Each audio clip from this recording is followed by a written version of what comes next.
All right, then you can get started.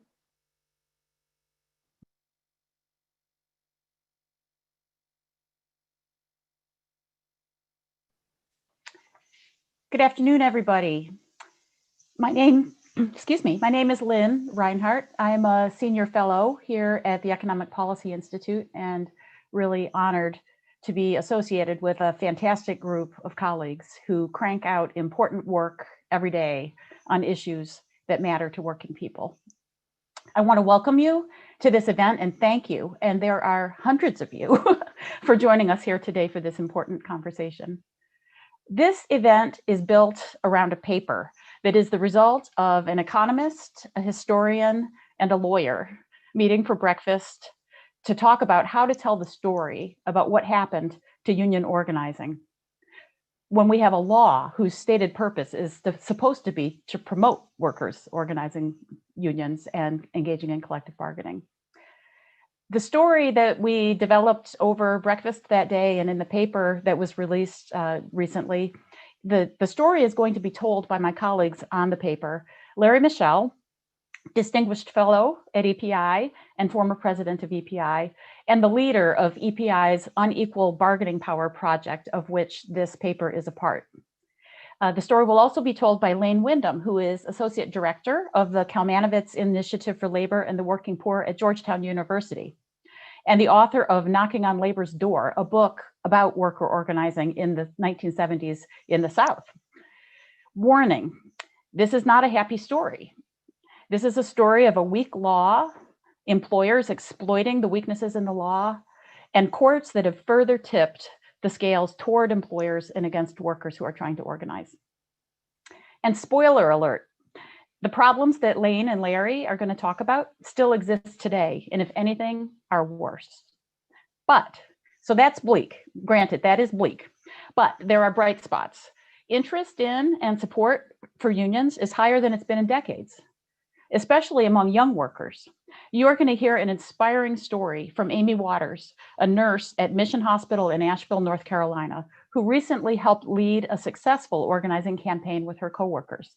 That's right, you're going to hear about a successful organizing campaign in the year 2020 in the South. To get their union, Amy and her coworkers had to stare down hospital management and endure a relentless anti-union campaign. Celine McNicholas, EPI's Director of Government Affairs and Labor Council, was scheduled to join us this afternoon to talk about how these anti-union campaigns are all too common when workers try to organize. Celine, unfortunately, is not able to join us this afternoon, so I'm going to do my best Celine McNicholas impersonation and cover some of the report that she was going to talk about. Finally, Bill Spriggs, the chief economist at the AFL-CIO and professor of economics at Howard University, is going to tell us why this all matters, why union density is important to workers, both union and non-union, to our economy, and to our democracy. We will then have a panel discussion and take some of your questions to the extent time permits. So if you have a question or a comment, please put it in the chat as we go along, and we will do our best to take some of the questions. But the bottom line, before we launch into all of this, our law is not doing the job it's supposed to do in protecting workers who want to form unions on the job. That is a problem for working people, and it's a problem for our economy and our democracy. It is something that policymakers need to prioritize and focus on. Fortunately, we have renewed hope that the incoming administration is going to try to do something about strengthening workers' rights to organize and engage in collective bargaining. Let's watch a short video that tells us why we have this renewed hope. Nina? If I have the honor of becoming your president, I'm going to be the strongest labor president you have ever had.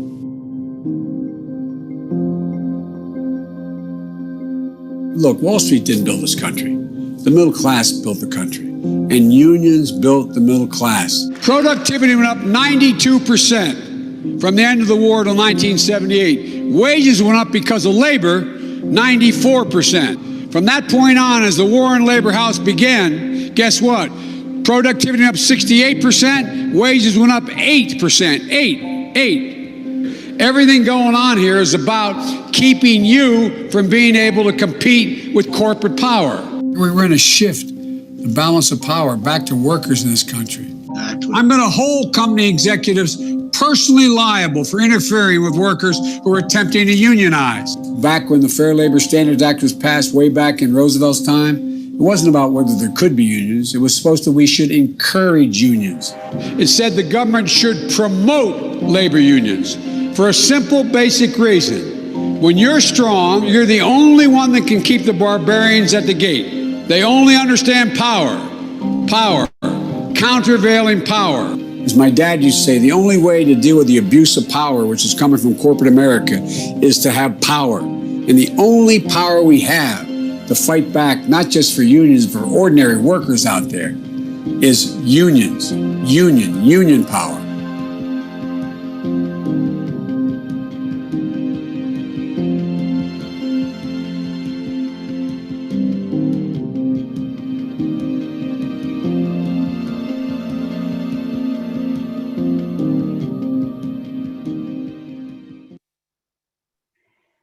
So there you have it. In 35 short days, there is somebody coming in to sit in the Oval Office who actually believes in unions and the importance of workers having collective power on the job to negotiate over their wages and terms and conditions of employment. So, so I feel better. Larry, I'm going to turn it over to you to talk about why it's so important that the incoming administration prioritizes this issue. Take it away. Thank you much, Lynn. So what can you say? Listen to the man. Listen to the man. Rebuilding worker power, rebuilding collective bargaining is on the table. And that's why this paper is important, because as Lynn said, this paper tells this tale of how private sector unionism was decimated. And we focus on the collapse of the ability to obtain a union, get a contract, because corporations undertook actions which were both legal but shameful and illegal and basically unenforced, unless they closed off unions' ability, people's ability to get a union. So I'm going to try to get this.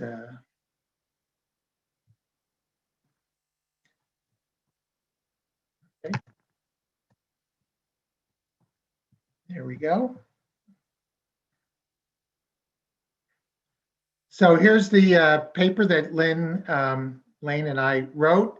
The first thing we do is to document the decline of the ability to go through an NLRB election and select collective bargaining. This is a chart of the share of workers who were in elections and then the share of workers who were in elections where they chose collective bargaining. I want you to note that there was a pretty sharp drop if you look from the end of the late 1960s to the early 1980s. It's not a smooth decline. After that decline, it remained very, very low and even dropped further over the next 40 years. That essentially tells the tale. So in the 1950s and 60s, quite remarkably, roughly 1% of the workforce each year participated in an NLRB election, and many chose collective bargaining. By the 1980s, this was reduced to just 0.3% of the workforce were in elections. That's a 70% drop. And the drop to those who actually were able to obtain collective bargaining was even less. As you can see, in the 1950s, it was 0.8% of the workforce, and it fell to just 0.06%. That's over a 90% reduction. If we had the rate of union inflow back in the 50s now, we'd have 1 million new members a year. We basically do an analysis to say what was responsible for that decline. And basically it was 44% of the decline was because there were fewer elections, 40% was because the unions were less likely to win, and another 15% because people, even when they won an election, they were not able to get a contract. So that meant the bottom line is if we had the late 1960s rate of union inflow, we'd have 560,000 new union members a year. This chart shows what was the addition to union density from going through NLRB elections in each decade? It would have added the equivalent of 8.7 percentage points to union density in the 50s. In the last 30 years, it's been less than 1%. That's quite a squashing of the ability to add union members through organizing. Lane's presentation will essentially explain why. So 2 questions. Was this because people were no longer interested in collective bargaining? And the answer is a resounding no, not at all. Poll research shows that throughout this period, at least a third of the non-union workforce wanted collective bargaining but was not able to obtain it. In more recent years, roughly half of the non-union workforce wanted collective bargaining but was unable to get it. That means 58 million workers want collective bargaining but don't have it. Was the decline because of automation, globalization, and something that just happened over time because the economy modernized? The answer is no, not at all. If you look at the data on unionization, we provide a thorough analysis in our paper. Private sector unionism declined in manufacturing. Manufacturing shrunk, but it declined throughout non-manufacturing as well in both major sectors and in many detailed industries, including transportation, utilities, hotels, construction, utilities, etc. We do a statistical analysis that shows that less than 1/5 of the decline is associated with the decline in manufacturing. And we note studies like a recent one by the OECD that looked at the decline of private sector unionization, examined the effect of the shrinkage of manufacturing. They note that the decline doesn't match the timing or the scale and say, no, it's not the decline of unions whatsoever. So with that, let me turn it over to Lane.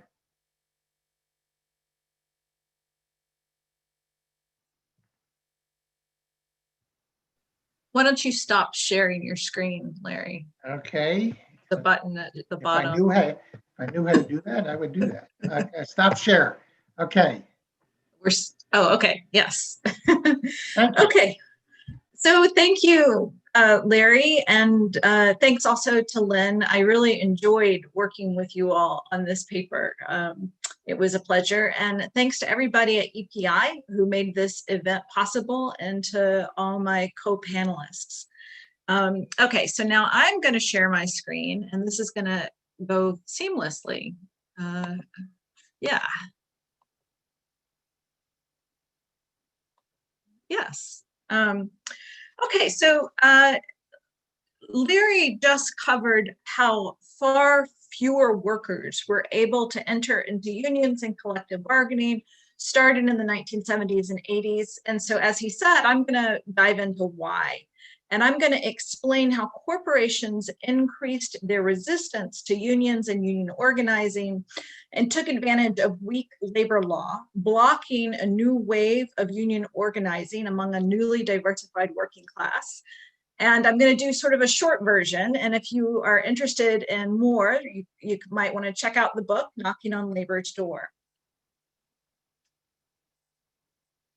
Now, how do I make it go to the next? Okay, I knew there would be. There we go. Okay, so starting in the 1970s, corporations reacted to a transforming economy by shifting to a lower cost employment model, familiar to many students of neoliberalism, right? So they began hiring more temporary workers, shifting to subcontractors, driving down wages and benefit standards. Really, they tried to limit their role as providers of social welfare. And as an aspect of that, employers also sought to limit the number of workers who could engage in collective bargaining, and they tried to keep workers from ever forming unions in the first place. Worker interest in unions remained high throughout the 1970s, and workers organized in both the private and the public sector. Mostly we're talking about the private sector today. Leading these drives were women and people of color who had long been excluded from many of the nation's best jobs, but had gained new access through the 1964 Civil Rights Act. As they came into those jobs, they wanted to make them good jobs, so they tried to make them union jobs. 3 million women, for example, joined unions' ranks over the 1960s and 70s.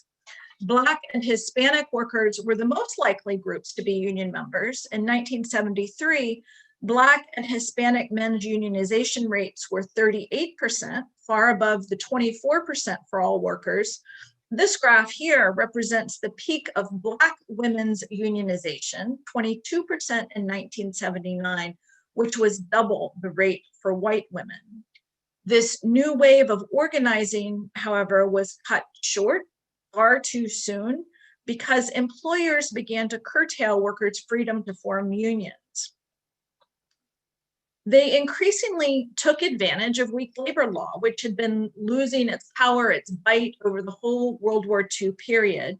Of course, in 1935, the National Labor Relations Act, we heard Biden mention it, the Wagner Act, was the first time the federal government had guaranteed many private sector workers, not all, many, the freedom to form unions. If workers chose a union, then the employer was obligated to engage in collective bargaining. And at first, the law required employers to remain neutral on whether workers could have a union. However, over time, effective government basically ceded its role as an effective labor law referee. And I'm not going to go into all the changes in the law here today. You can find that in the paper or the book. But by the early 1980s, employers could do a lot of things that had once been illegal or forbidden. For instance, they could force workers to attend anti-union meetings. They could even forbid those workers to speak. Meanwhile, the union representatives weren't allowed in the workplace at all. By the end of the 1990s, 92% of employers who faced a unionization effort held these one-sided forced attendance meetings against the union. Employers also began to break the law more frequently. Labor law prohibits employers from firing or threatening workers, for instance. Charges against employers for such unfair labor practices rose sevenfold between the 1950s to the 1990s. And here you see that really sharp rise in the 1970s. But there are hardly any penalties when employers break the law. There's no fines, no employers go to jail. If an employer is found guilty, it really just has to hang a little blue and white sign in the break room that says, oh, I broke the law. Maybe they would have to pay, if they fired someone, maybe they'd have to pay them what they would have paid them anyway. The law is so toothless that it only protects workers when employers more or less voluntarily comply with it. And starting in the 70s, many more mainstream large companies became far less willing to follow the law. So to learn how to avoid unions, they turned to a growing anti-union consultant industry, union busters. One anti-union management firm founder estimated that his industry grew tenfold over the 1970s. Business schools were key. US managers started going to business school in record numbers. US managers were far more likely to have gone to business school than those in other countries. And there they learned that unions were an unnecessary expense and that it was actually their job to avoid them. Okay, so for instance, one quote, when one surveys all the things a non-union employer can do to stay that way, the employer would almost have to try to get itself organized to end up with a union. This is one management professor from California State University. Management consultants built their business by stoking fears about racism and built-in racism and sexism. So Marty Levitt, for instance, in Confessions of a Union Buster, spells out how his firm developed tactics to, quote, awaken within the mostly white supervisor corps a hatred of Blacks, contempt for women, mistrust of the poor, end quote. Consultants taught management how to discourage workers from signing union cards, how to stack the voting rolls, how to pigeonhole workers in one-on-one pressure sessions to convince them to vote no. They falsely warned workers that if they got a union, that the union would force them to strike. These are real leaflets from 1970s campaigns that I came across in the archives. But frankly, I was a union organizer in the 1990s, and this is exactly what we saw then, and it's very similar to what you see on campaigns today. Management learned how to legally threaten workers with plant closure if the union won an election. One GE manager in 1978 told workers, quote, "Don't mistake me. I'm not saying we will automatically lose our business if the union wins an election, but it's clear that unions can, and they do, hurt people's job security," right? So most people could understand exactly what they were saying. Labor movement, in the face of all this, did try to strengthen labor law in 1978, and again in subsequent years. But in 78, by then, business had become far more politically active over the 1970s, and it put this new power to work against labor law reform. So in that case, there was a 19-day filibuster, 6 cloture votes, and labor and its supporters finally admitted defeat. And the broken status quo has remained. There have been later efforts to try to reform labor law, but it's never been able to get past that filibuster, and we've never been able to actually change that. So now I'm going to stop sharing my screen. Yep, and I'm going to turn it over to Amy, who can tell us about that broken status quo and what it means in her life. Thanks, Lane. My name's Amy Waters. I work at Mission Hospital in Asheville, North Carolina, in the pediatric intensive care unit. I've been a nurse for 31 years, and I've always worked in the South, either Florida or North Carolina. I'm also on our hospital's newly formed negotiating team to work on our first contract. I kind of wanted to start my talk with, for anyone on this webinar who doesn't live in the South, to understand how deeply Southern workers are afraid of unionizing. It's instilled in us from our earliest working days that if we unionize, we could be fired. Unions are bad. And so there's a deeply rooted fear against organizing union in the South. And at my particular hospital, which has a little over 800 beds, we have about 1,800 bedside nurses. And our bargaining unit is, the vast majority are Caucasian women. So Mission was a private community hospital.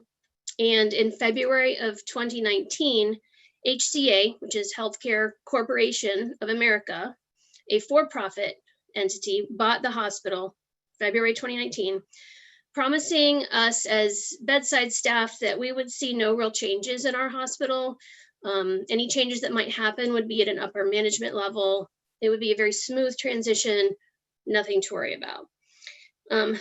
They lied to us about that. We immediately saw some pretty major changes at the bedside. They, for example, directly affecting me, they took away our CNAs, which are our nursing assistants, from all of the intensive care units. They also took away our secretaries. So as a nurse, I not only had to provide care for my patient, but I had no one to help me provide that care, and I had no one to do the phone calls, the scheduling of appointments. I had to do all of that myself as well. So in the spring of 2019, in May, a couple of the nurses that work on the adult floors of the hospital decided that they saw where this was going and that the best way for us to have any chance of getting any say in what was happening in our hospital was to form a union.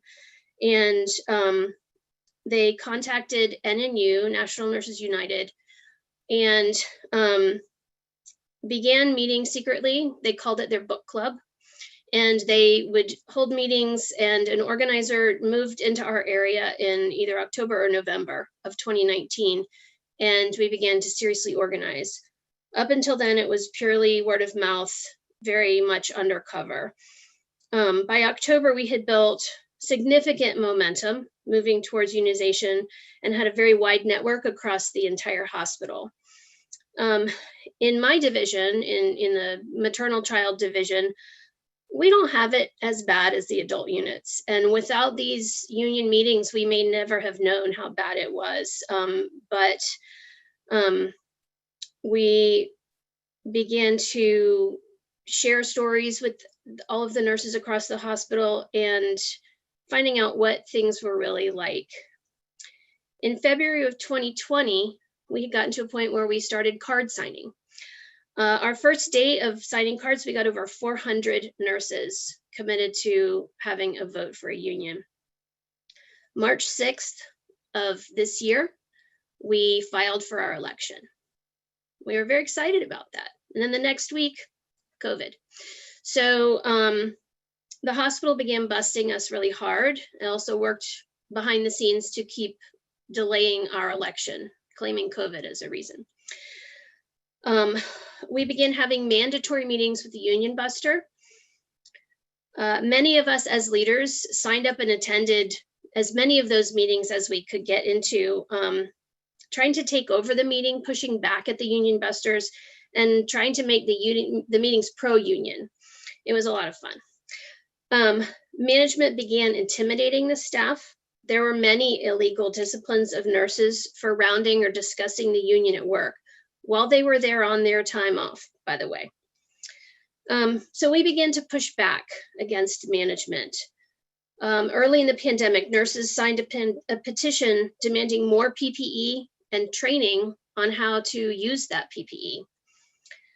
In our trauma care unit, the manager quit after a march on the boss to demand a discipline be removed by one of their staff.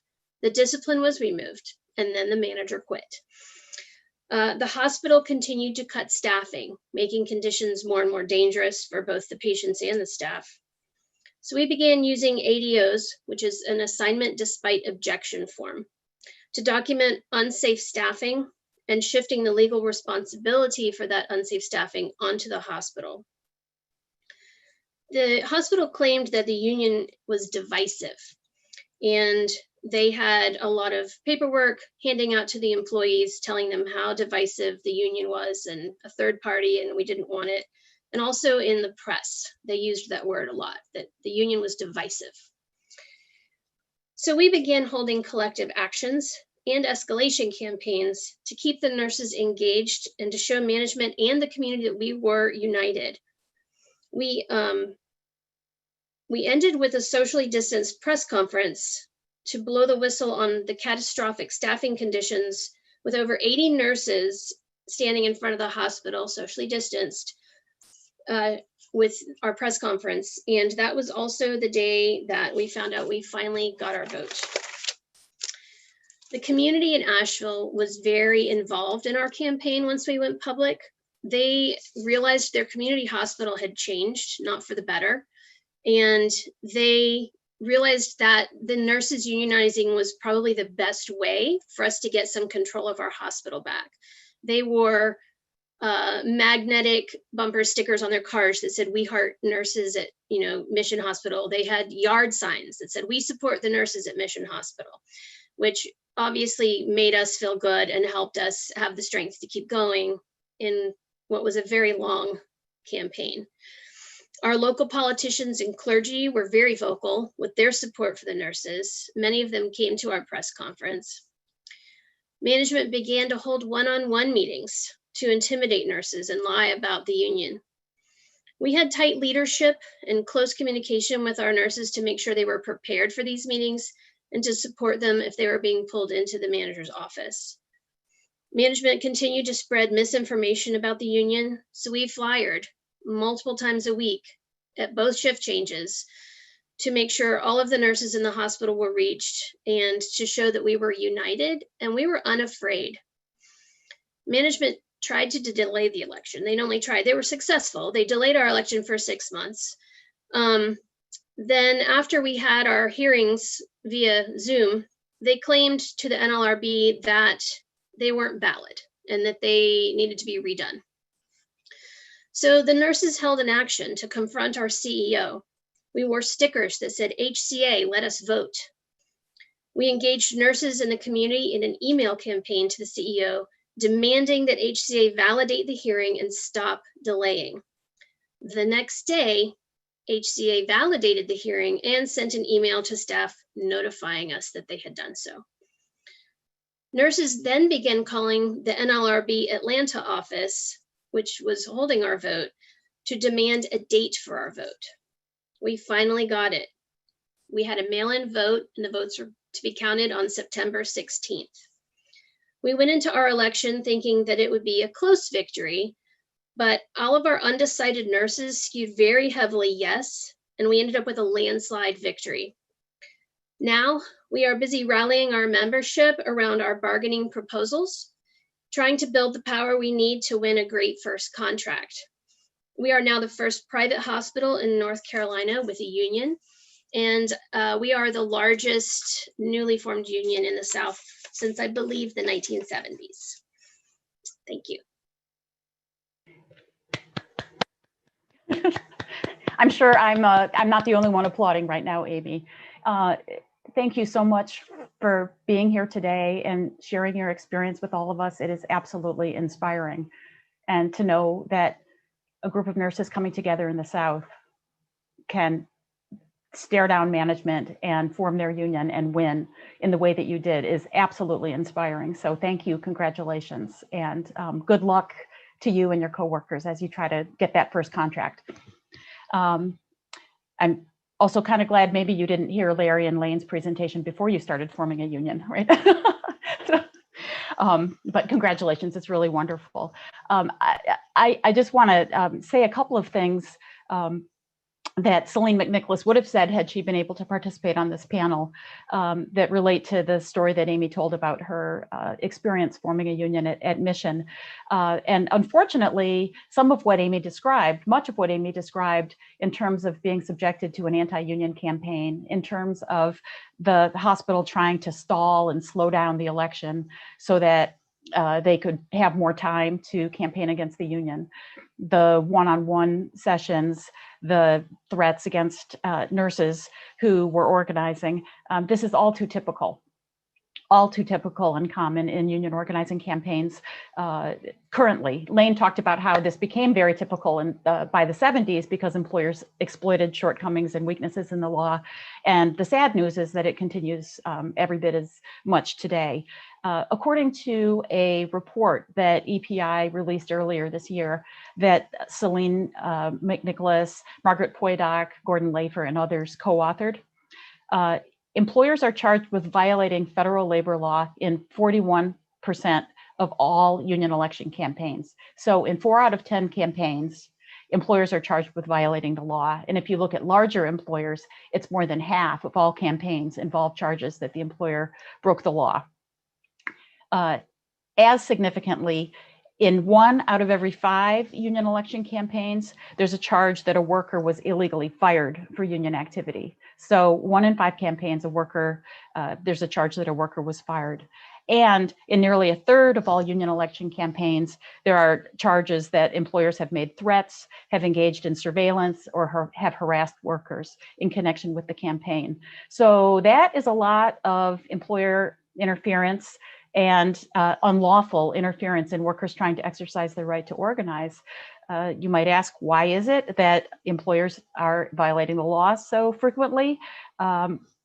And one of the main reasons is obviously that the law is so weak and does not have sufficient consequences for employers who break the law. Lane said that the law has hardly any penalties, and I would actually say it's even worse than that. The law has no penalties. The National Labor Relations Act does not have any penalties, financial penalties, against employers who break the law. The most they have to do, as Lane said, is rehire a worker who is illegally discharged, give that worker his or her back pay minus deductions, and post a notice saying that they won't break the law in the future. There are no damages, there are no penalties, none. So there's no deterrent. There's no real deterrent against employers interfering with workers' rights to organize and breaking the law. That's the illegal conduct. Unfortunately, under our current law, there's also a whole lot of conduct that's legal under our current legal framework that employers exploit and engage in all the time. And the most common piece of this are the captive audience meetings that Amy described as that happened at her hospital when they were in their organizing campaign. These are meetings where employers require workers to attend on or get disciplined or fired for not attending, and the employer campaigns against the union at those meetings. And these meetings happen in almost every organizing campaign. According to the report I mentioned earlier, in more than 85% of union election campaigns, employers require workers to sit through at least one captive audience meeting. And in more than half of union election campaigns, the employer holds at least 5 captive audience meetings. So that is a lot of coercion going on in these campaigns. And that's in addition to the one-on-one interrogations and other tactics that go on. There also, relatedly, has been this huge growth in the union avoidance industry. The union busters that Amy said came in and were in operation at Mission Hospital, and that Lane described really blossomed in the 1970s. They blossomed in the 70s and they haven't gone away. In fact, they've only gotten more and more prevalent. According to the EPI report I mentioned, employers spend roughly $340 million each year on union busters, on union avoidance consultants who come in and help them campaign against the union. And unfortunately, not that much is known about the specific amounts paid to specific union busters because there's very little mandatory disclosure on the part of employers of the union busting campaigners they hire. The Obama administration issued a regulation to try to bring some more transparency to this and to require employers to file reports on the union busters they hire. And unfortunately, business groups brought a lawsuit against the rules. They were enjoined, and the Trump administration has repealed those rules. So we still just don't have very much public information about the union busters employers hire, and workers are deprived of this information about who's behind the message that they're hearing from their employer. Is this what the employer thinks, or is this what some high-priced union buster is telling them to say to try to defeat the campaign? The last thing I'd like to say is, in terms of the landscape that workers face when the legal landscape when they're trying to organize, is just make a comment on the fact that we currently have an administration and a National Labor Relations Board that are not that interested in protecting workers' rights. And in fact, have taken things in exactly the opposite direction, cutting back on workers' rights, giving more powers to employers to interfere when workers try to organize. There was a report that EPI released about a year ago called Unprecedented that detailed some of what the Trump National Labor Relations Board has done to undermine workers' rights to organize. The report shows that, among other things, the Trump Labor Board is 10 for 10 in acting on the Chamber of Commerce's wish list for things that they wanted to see the Trump Labor Board do. So you might want to check out that report if you want to read a little bit more about what this labor board has done under this administration to weaken workers' rights. All to say that appointing some pro-worker appointees to the National Labor Relations Board so that they can actually do what they were set up by Congress to do, which is to protect and advance workers' rights to organize, really should be a priority for this incoming administration. And we very much hope that it will be. So with that, by way of some depressing statistics to round out Amy's story of what happened in her organizing campaign in Asheville, North Carolina, I'm now going to turn it over to Bill Spriggs to take this home and talk about, why does this matter? Why does restoring and strengthening workers' rights to organize unions and engage in collective bargaining matter to workers and to our economy and to our democracy? Take it away, Bill. Thank you, and thank you for inviting me to come back home to the Economic Policy Institute. I think we are one of the largest alumni associations among economists. So what does this all mean for you, even if you're not in a union? So even if you're not in a union, then our wages set. Wages are set in large part based on norms. That is, what is considered to be normal. So a reference wage, the minimum wage serves as a reference wage. But if you're above the minimum wage, what's the wage that you should be paid? And that's where unions come in, because unions help to set the reference wage, and other employers, even if they're not union, understand that they need to come close to that wage. So first, it does that for all workers, union, non-union, and as union density declines, that reference wage disappears, and we see huge amounts of discretion. What fills in for that vacuum? Well, if you're Black or if you're a woman, that vacuum becomes huge, because the reference wage, if you're Black or if you're a woman or if you're another minority worker, is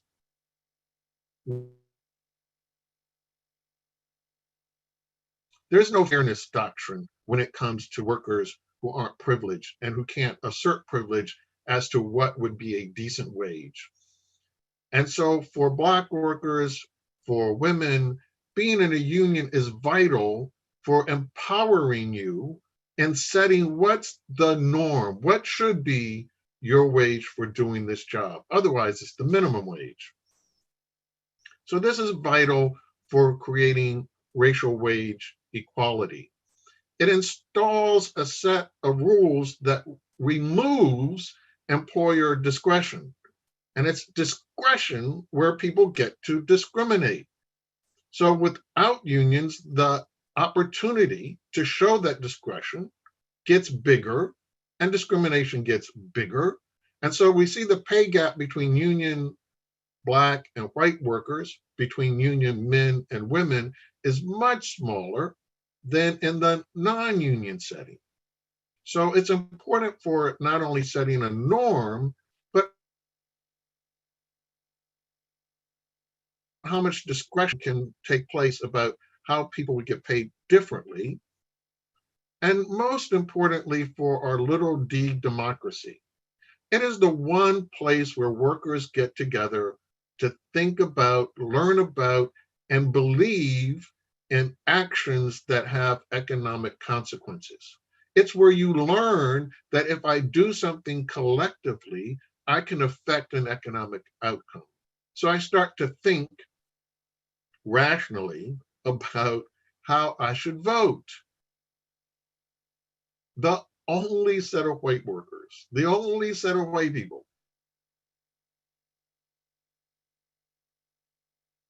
in this last election were union members. Everybody else was off on some other planet. They were voting for all sorts of interests, but not their pocketbook. Union members know an action has economic consequences for their pocketbook. They don't want to hear about some other agenda. What do I take home? Can I feed my family? Can I have health insurance? Can I have a retirement? That's my pocketbook. You having some other agenda is not interesting to me. It's vital that we get workers together so we're on the same page in a moment where America is dividing itself, where we are falling apart because we're running all sorts of agendas, but we're not running common agendas. Unions let workers set a common agenda where they see each other and their actions together. And that means something for everybody else, because the other thing that workers learn when they act together: public investment. States that have lower union density spend less per pupil on K through 12 education. Why? Because that's a pocketbook issue for a worker. What is going to be invested in my child's education? What's going to be invested in my education to make me a more competitive worker? Without workers' voice at the table in the little d democracy, we get less investment. health care access. States with lower union density have a higher share of people who don't have health insurance, who don't have access to health care. Why? Because when workers think collectively and know about economic outcomes, they're going to vote to make sure that their government reflects their interest, not somebody else's agenda. And for workers, health and the health of their families and of their children is a common interest. It's in our interest as Americans to keep ourselves together on one page. It's in our interest to set wages with people who do the actual work at the table, arguing about the safety of the work, as we've learned from COVID, and the wages that the workers will earn. Without that voice, as you heard President-elect Biden say, well, it's a one-sided conversation. It's what I, the master, want to pay you, and you have no say. But without that voice in our little d democracy, it's also whose voice is at the table for the concerns of people as opposed to corporations. So this is in all of our interest, and the time travel of declining union density, the increase in inequality, the amount of money that goes to the top versus the amount of money that goes to the 90% of the rest of us. The difference between America's continued investment in our children, our continued progress to ensure the health of our people, all of that shows as we lose the voice of workers, not just in the workplace, but that loss of voice is our loss of voice in democracy. Thank you, Bill. I'm persuaded, and I bet a lot of other people are too. Before we turn to questions, a couple that I have and some from the audience, I wonder if any of the panelists want to comment briefly on what's been said so far in this panel discussion. And not to put you on the spot, but you know, I'm the moderator, so I guess what I get to do is put people on the spot if I want to. Lane, I'm just curious if having looked at and written about organizing in the South, whether or not there's anything in Amy's story that strikes you that you want to comment on. And then, so start with you and then open it up to any of the other panelists who want to make any connecting remarks. So, for so many years, we've heard pundits, journalists, even historians talk about how there was that Southern workers, turned away from unions. They didn't want unions. They, that the South, the whole South was anti-union, and it's not true. I was an organizer in the South. I have lots of historical record of workers who want to form unions. And of course, Amy told the story of how she and her coworkers want to have a union. What we do see is that corporate resistance to unions has always been very strong in the South. And in fact, that kind of resistance, in some ways, what started in the South ended up being mirrored across the country. That's a story of many things in our country. And so, I'm just delighted that Amy was able to form a union and that she can bring her story to us today. May I add that that's a great point. And if you look at the history, and we have union data that we've developed for the period around 1979, and we find that there was unionization in the South in several states like Alabama, Kentucky, Tennessee, that is comparable to what unionization in New York State is right now. So it's not actually as if there's never been strong union density in the South. It's like that it's infertile territory. It could never be there because it never was there. There actually was a strong unionization that declined, and the tale of how difficult it is, and I have to salute Amy and her colleagues. I find what you did inspiring, and I very much appreciate you sharing your story here. For Amy,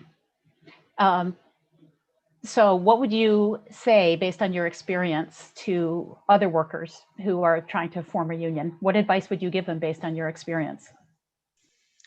I would say that, once we kind of really decided we wanted it right now. And that's not how it works. It's a process and it takes time. So, even just getting up to the point where we filed for the election, we had to wait until we had a large majority of our staff on board. You don't want to go into an election with a minority of your workers wanting it. You've got to have the majority of them saying, yes, I want this, or you're going to lose your election. So patience and perseverance are the words that I have come up with. It's very hard to be patient. Lord knows over this summer, there were many nights I cried because once again, we still hadn't heard anything about our vote. And it's frustrating, but in the long run, I think our delayed election benefited us because it brought us closer together. We're a very large hospital. We have, I work in pediatrics, so why would I ever know nurses that work in an adult med surg unit or the adult neurotrauma ICU? So this way I have contacts throughout the hospital that I know have my back and they know I have their backs. And so now as we're having actions, we know we can count on each other. It may not be my unit that's having a problem, but it's a nurse in my hospital. It's one of my fellow union members, and I'm going to go support them. And I know they'll come support me. And so I think it's very worthwhile. It has been such a blessing to us. And we had such strong community involvement, and the community is our patients, right? They're either our current patients, our former patients, our future patients. We are our own future patients. And so we want the best for our patients. And for that to happen, we have to have adequate staffing. We have to have adequate protective equipment. So we have to have plans to retain nurses. So many nurses have quit after HCA took over our hospital. And we're staffing now with brand new nurses fresh out of school, traveling nurses who come and work a 12-week contract and then they leave again. So they don't have any real investment in this hospital. So I think unionizing was just the best thing we could have done. I'm so glad we did it. I would do it again in a heartbeat. It's a lot of work, but it is so, so worth it. I hope I answered your question. I tend to rant a little bit. You absolutely answered the question, and I hope the cameras were rolling for the public service announcement that we're going to make out of what you just said. That was really compelling, really compelling. Any of the panelists want to react to that, or are you going to unleash me to ask you some more questions? Okay, well, let's talk about solutions. We've talked a lot about problems. Let's talk about solutions.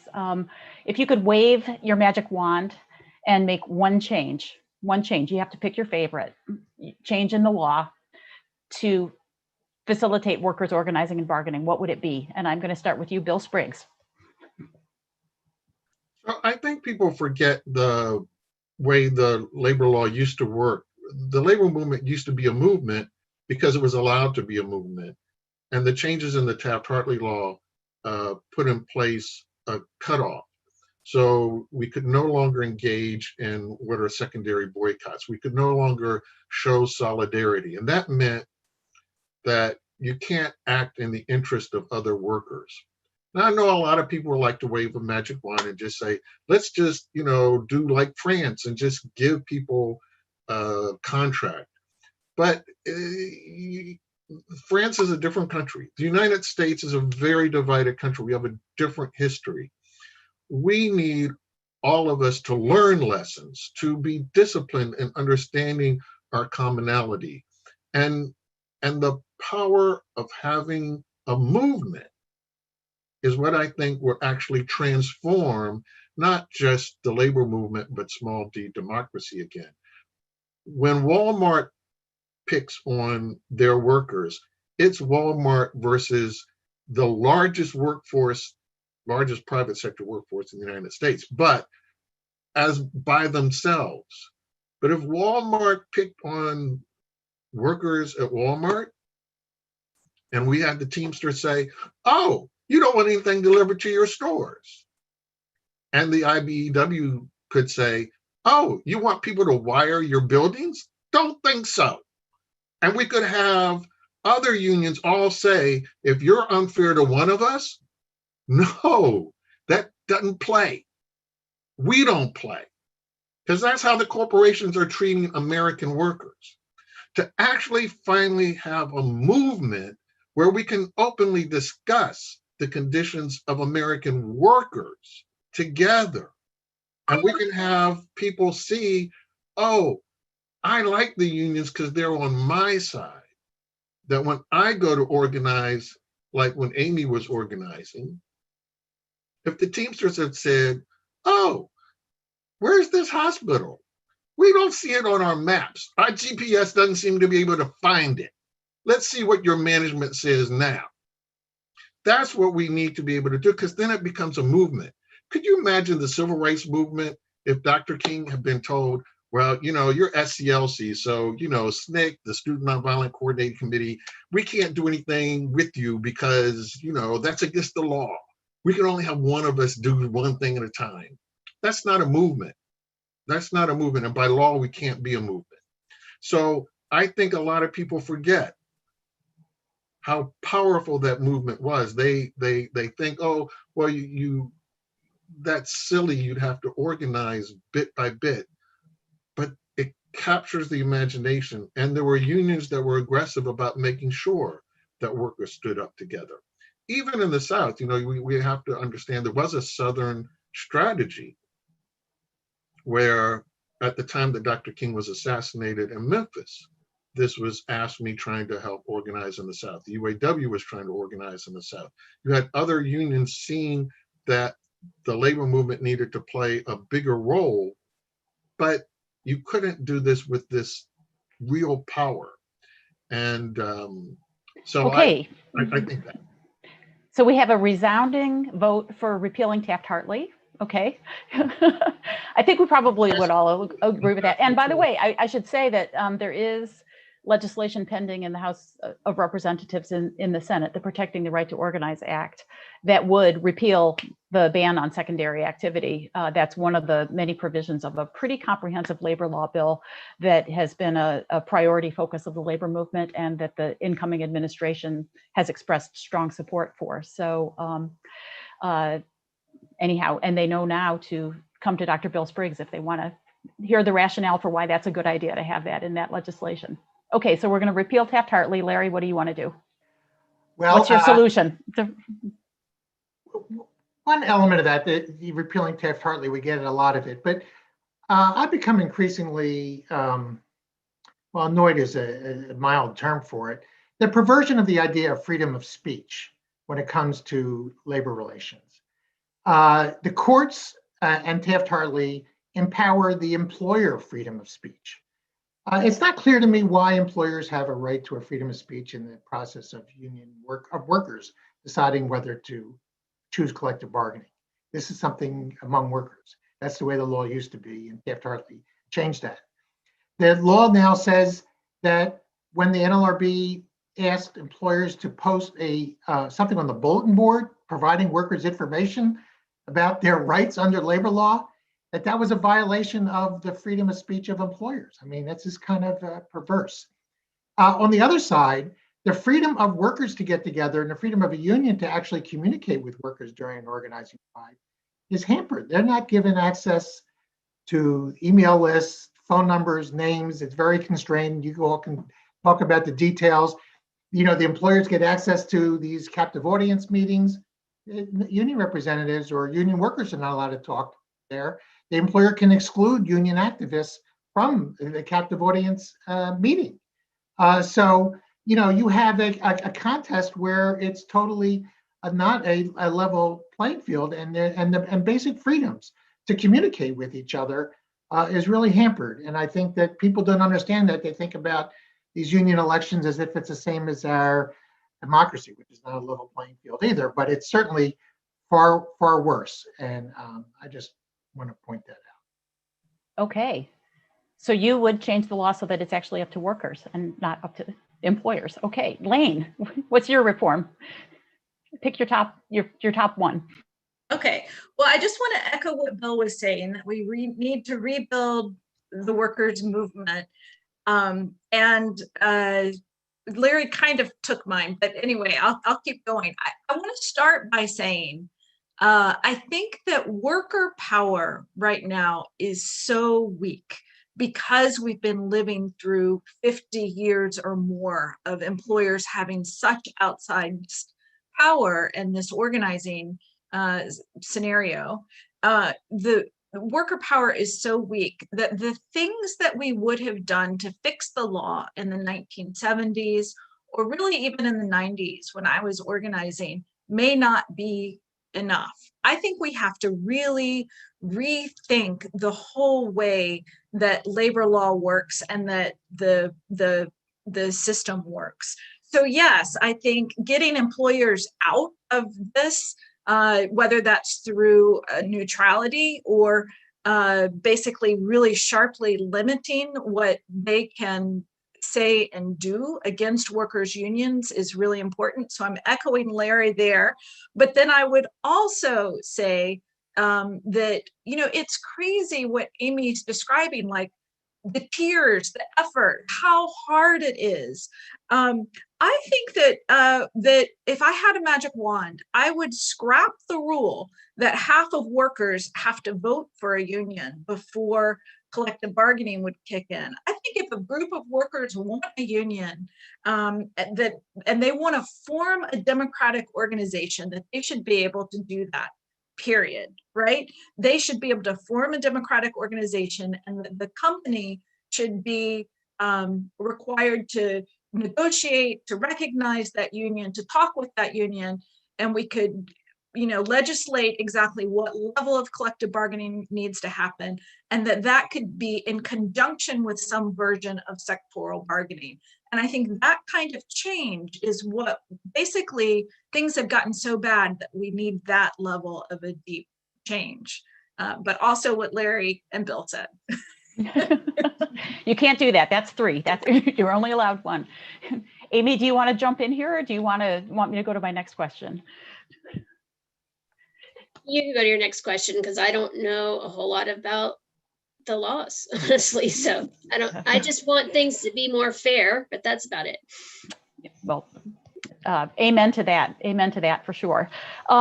This is a question that's come in from the audience, asking about how all of this relates to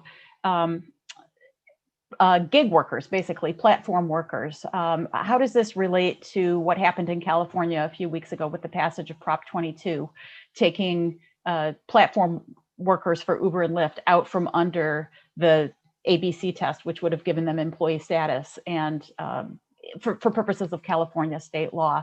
So that was the specific question, and I'm going to back it up and ask it more broadly of how does this whole discussion relate to people in the gig or informal economy? Well, let me jump in, because the term gig economy is used in many different ways by people, and so we should be clear. Sometimes people equate it to all sorts of contingent or alternative work, but I think one use of it is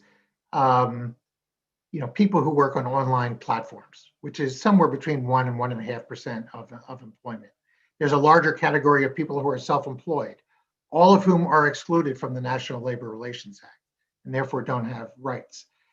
When you come to gig workers and self-employed, there's just a huge issue of some people are self-employed because their employers deem them so, but they truly are workers.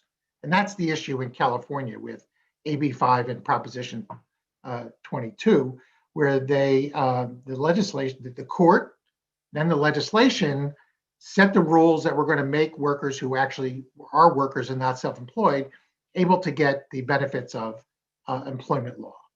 And Uber basically took that away. So that is something that we have to worry about that spreading. That's a severe defeat, and it's really hard to offset $200 million of a campaign against workers where they lie and tell people that this was actually good for drivers, A lot of people who voted for Proposition 22 thought they were doing something for the drivers, not something that was actually going to remove rights from drivers. So I hope that clarifies some. We have a paper written about why Uber drivers, rideshare drivers really should not be considered self-employed and really are employees. And you can look that up on our website. I'm sure it can be posted in the Q&A. Thanks. It does highlight how much corporate power there is, that even in a state with a high union density like California, the amount of money that Larry just mentioned can be dumped on the people. And you can get such poorly informed decision making. It's similar to other things we've seen in California, which sometimes can do very enlightened things, but the amount of money that can be used to misinform voters is huge. And this is just another one of those examples of why we need countervailing forces in our society, so that there really are two sides. Lane, do you want to add anything to that? Or my next question was coming to you, so you can, it's your choice, gig workers or the mystery question that I'm going to pose to you. Ask me mystery and I'll work in big worker. It's a deal. Okay. So there's a question from a participant asking, was it just coincidence that employers kind of figured out one by one that this law was weak and left them lots of room to maneuver and try to fight organizing campaigns? Or was there more of an organized effort to try to educate employers about how they could exploit the weaknesses in this law? Can you comment on that? Sure, I'd be happy to, and I'll work in gig workers at the end. So business has always been organized, right? I mean, that's the irony. Even as they fight workers' efforts to organize, business has always been organized. And in fact, one of the things I talk about in the book is there was an effort in the 1960s by a number of the largest corporations to actually roll back labor law. They wanted to, really essentially gut the board and get rid of a lot of the laws and roll everything back. They weren't successful in that effort, but what they did do is began to exploit law, and the effect at the end of the day, by the end of the 70s, was essentially the same. And so, the same people who tried to gut labor law were some of the same people who founded the Business Roundtable in the early 1970s. Business is organized. So yes, they absolutely wanted to roll back worker power, and the union busting industry, it took off not because it advertised itself. It took off because corporations wanted that. They wanted people to come in and teach their management class, many of them who had come up through unions, right? A lot of supervisors sometimes were from the floor, and they had to be taught to fight unions. And so they actively worked to change the way that that management thought about unions. It was active. Oh, and then I was going to talk about gig workers. Can I do that too? Briefly, yes, because I have one more Okay. question, and then we're running out of time. So one more question. Okay. Okay. Briefly, yeah. So, I mean, I think that that we do absolutely, that labor law has to be expanded to include all the many people who are not covered. So that includes supervisors, contract workers, et cetera, et cetera. But there's all of this, I think, has to be inside a larger package, which is that one of the reasons employers began to fight unions so hard starting in the 1970s is because they didn't want to provide all the social welfare that we depend on from employers in society. So the healthcare, the retirement, supplemental unemployment benefits, all of that in our country comes through employers. It's not true in other countries. And so one way to just allow workers to have their democratic organizations is to put less of our societal pressure and needs on collective bargaining. So if we had more of that social welfare that is provided through the government and less through employers, it then could open up space for workers to more effectively have their democratic organizations. And I think that could be, we see that in action in California, because corporations are going to continue fighting workers' efforts to form unions, because as they see it, the stakes are so high. Yes, indeed. Okay, here's my last question, and we have very little time left, so each of you gets 30 seconds to answer it. We have questions from the audience about what specifically we think the Biden administration what specifically has the Biden administration said that they will do to promote workers and support workers' rights to organize. I'm going to go back to the magic wand. You ask, what is your number one request to the Biden-Harris administration for what they can do to support workers' rights to organize? And I'm going to start with you, Larry, then I'm going to Bill, then I'm going to Lane, and Amy, you get the last word. So 30 seconds, Larry, take it away. Well, I want to commend people to go look at the Biden website, not the transition one, but their campaign website, and look for their policy agenda for labor standards, minimum wage, overtime, as well as unions. And I will tell you that it's the most robust, aggressive, bold agenda that I've seen from any presidential candidate since I voted, and my first vote was 1972. So that's go look there. The single thing they should do is they have to do whatever they can administratively, the Department of Labor and at the NLRB, to do things that lift worker power. And that's what they say they're going to do. And I think that's what they're going to do. And I think we need to do everything we can to help them be successful. Okay, Bill.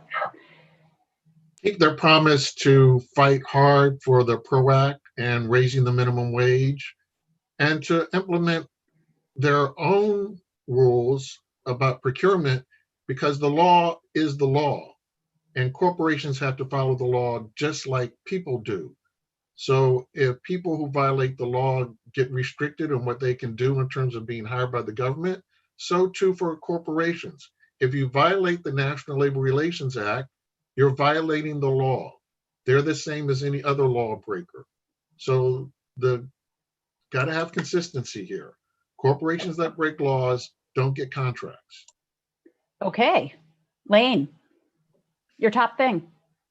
Put working people first. That's my top thing. Put working people first in policies and labor law and so many policies. And frankly, it is the policy of the United States under the National Labor Relations Act. It is the policy to support unions and to support collective bargaining. We haven't been living by that, but that is the policy. So for the Biden administration should put workers first and should honor the policy of this country, which is to support collective bargaining. Amy.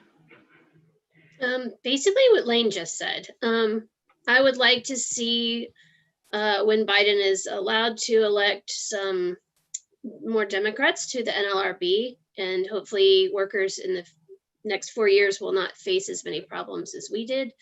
And, this country, our middle class is shrinking, and I think unions are one way to get back that power.